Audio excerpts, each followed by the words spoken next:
अगर आपके घर में अचानक से मेहमान आ जाएं तो लौकी में दूध डाल दें।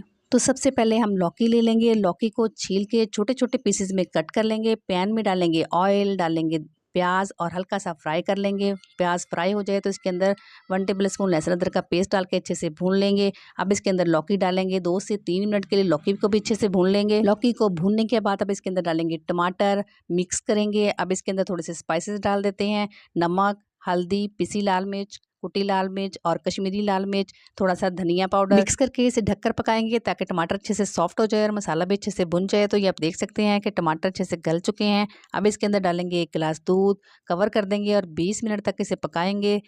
तो 20 मिनट के बाद हम चेक करेंगे, मसाला अच्छे से भुन चुका है, टमाटर सॉफ्ट हो चुके हैं और लौकी भी हमारा बहुत अच्छे तरीके से गल चुका है। हरे धनिया से गार्निश करेंगे। तो लीजिए, तैयार है हमारी बहुत ही मज़ेदार सी लौकी और दूध की सब्जी। डिटेल में वीडियो देखना चाहते हैं तो बाहर दिए गए लिंक पर क्लिक करके देख सकते हैं। अल्लाह हाफिज़।